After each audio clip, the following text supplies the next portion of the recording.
Hi guys.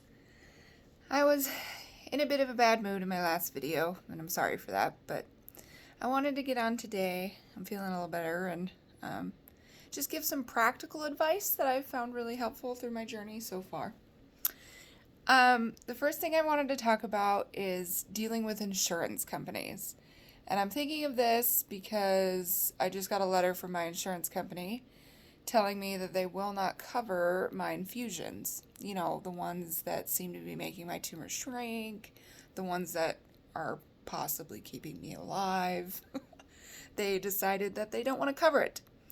That they will only cover the generic version of the drug, which now they call biosimilars. I don't know when that changed, but that's a new thing. So if you get the term biosimilar, it means generic. So when I got that letter, I called all three of my primary doctors. I've got, my primary doctor that I've had for years here at home. I've got my oncologist here at home. And then I've got my whole team of oncologists at the Mayo Clinic. And I called all of them and I'm like, tell me what I need to do about this. Like, what is this? And luckily, they all assured me that it is the exact same drug, it's just under a different name. So after talking to all three of them and they all confirmed the same thing, I feel a little bit more confident that it's going to be okay. So that was what I got, was the generic brand yesterday when I went in for treatment. So hopefully it works and does the exact same thing, but my doctors assure me it should. um, but yeah, so when dealing with insurance companies, I've been dealing with it a lot since the beginning of this, especially because I've had to switch insurance companies twice in the middle of all of this, which is horrible. Um, One thing I've noticed is that if you call versus going the website, you're going to get a lot more information.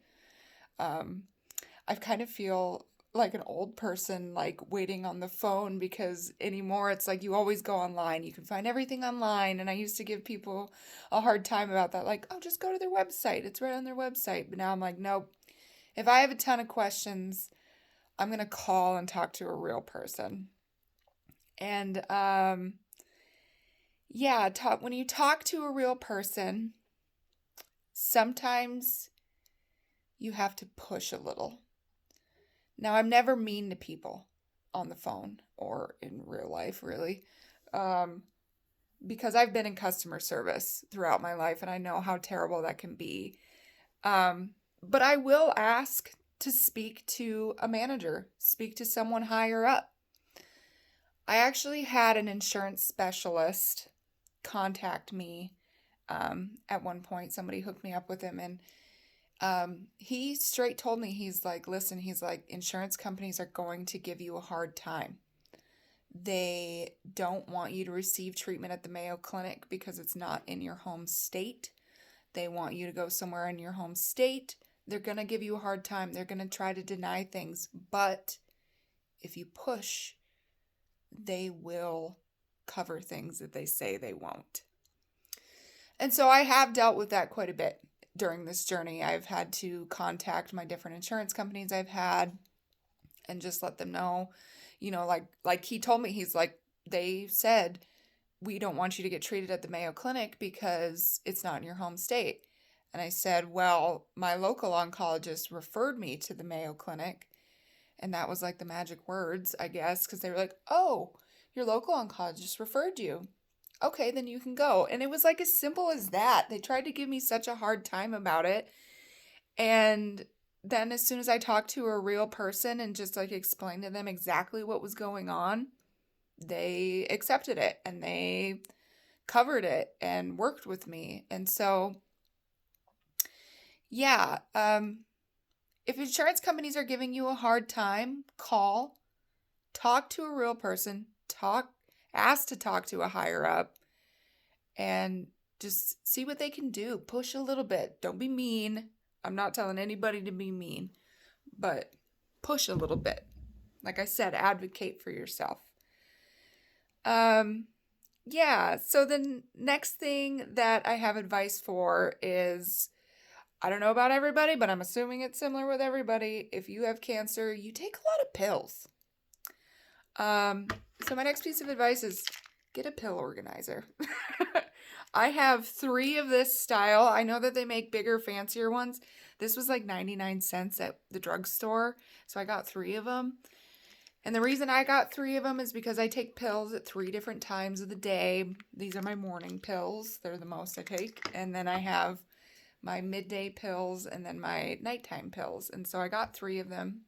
And every Sunday morning, I go through, it takes me about 10 minutes, and I take all my pills and I organize them by what time I'm taking it. And yeah, so then the rest of the week, I don't have to think about it. I've got my morning and nighttime pills sitting on my kitchen counter, and then I've got my midday pills in my purse with me at all times. So that way, if I'm, anywhere, if I'm at my mom's house, if I'm at the grocery stores, I can still take my pills at the time I need to. And I also, I don't know, I'm an organization freak. I write down my schedule too, so I don't forget. And it's kind of a joke. I wrote medication 12.0 on the top of this one because my medication schedule has changed so many times since the beginning of this. I have to start taking a new pill. I have to stop taking that pill. I have to take that pill at a different time. I have to take that pill with food, but I can't take that one with food. And so trying to keep it all organized in your head is a lot. So I write it all down, and then when I'm going through on Sundays and putting them in my organizers, I refer back to my list, and boom, boom, boom, I'm done. And as things change, I can rewrite it and change it anytime I need to. So get a pill organizer and also write it down. Along the lines of that, I also downloaded an app. The one that I downloaded is called My Therapy, and it's totally free.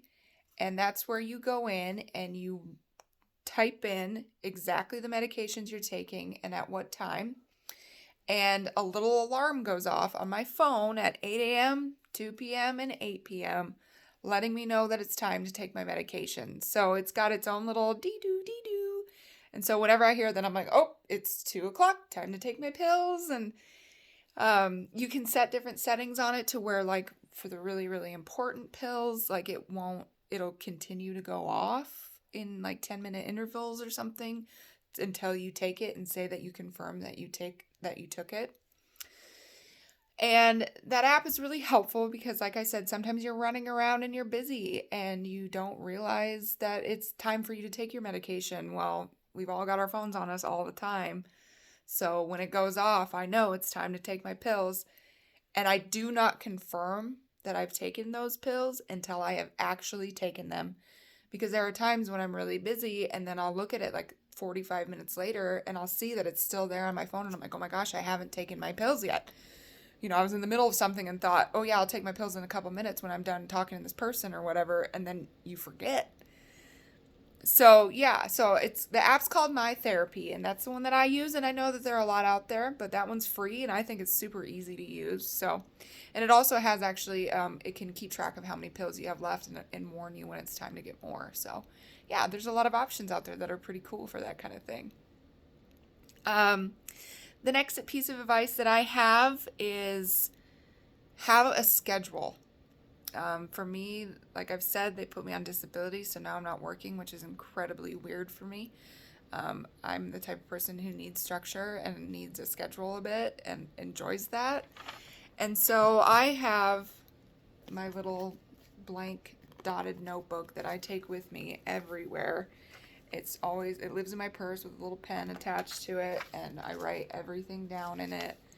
And, you can get pre-made ones. This is just something I ironically already had, and so I made this work for me. But you can get schedule books and things like that. But for your appointments and stuff, when they schedule out your appointments so far in advance, it's easy to kind of forget when it's coming. And so I can look ahead and say, oh, okay, I've got this appointment. I go in for my next treatment on this day. And then I even use it to write down my normal day-to-day stuff. I write down, I'll write down, go check the mail. Go to the grocery store.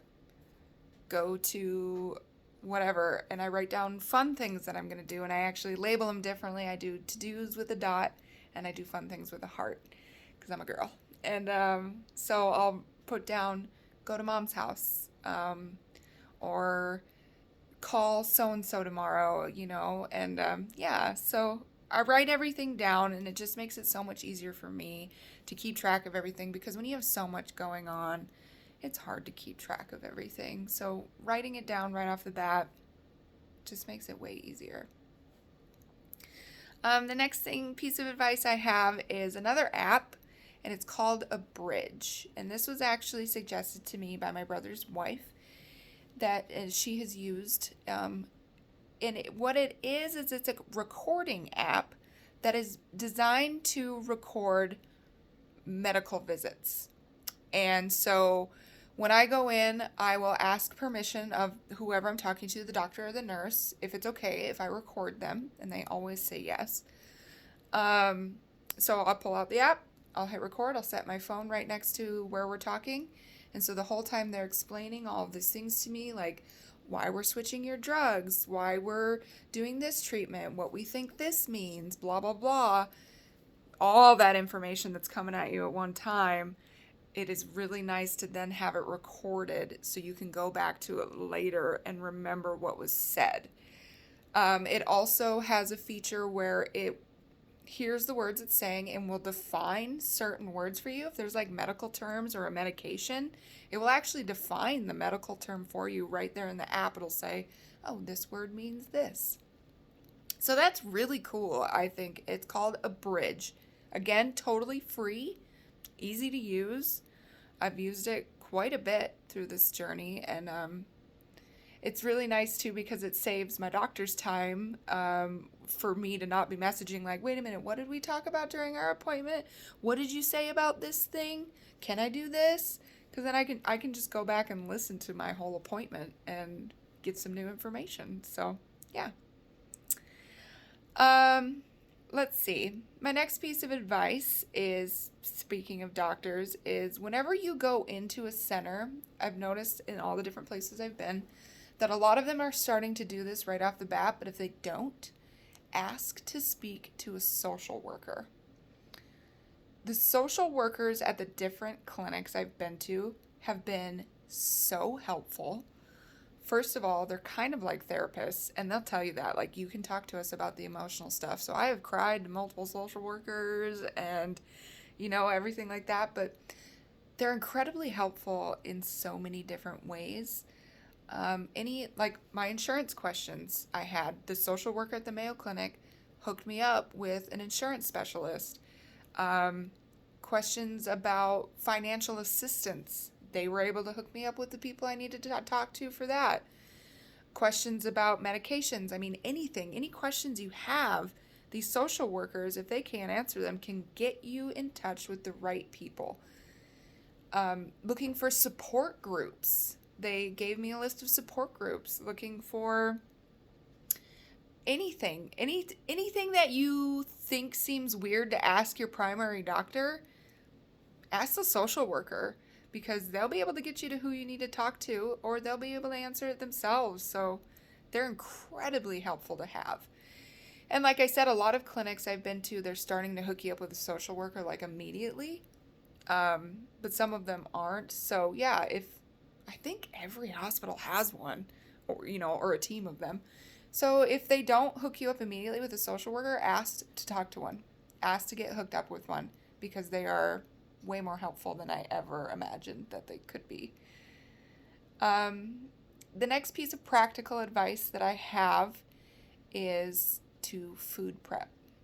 For me, this is huge because I've put myself on a pretty strict diet, specific that the research I found to my type of cancer. I personally put myself on a low carb, no sugar diet, which is a fancy way of saying I'm doing the keto diet, basically.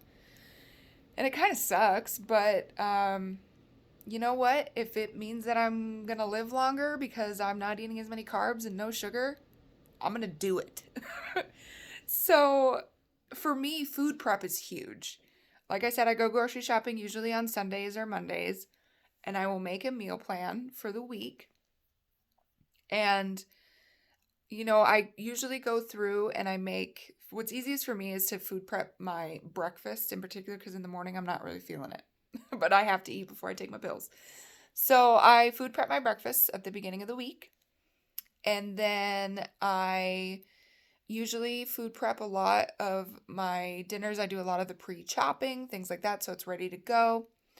And what works for me is that I make enough food for dinner that I will have enough left over to eat for lunch the next day.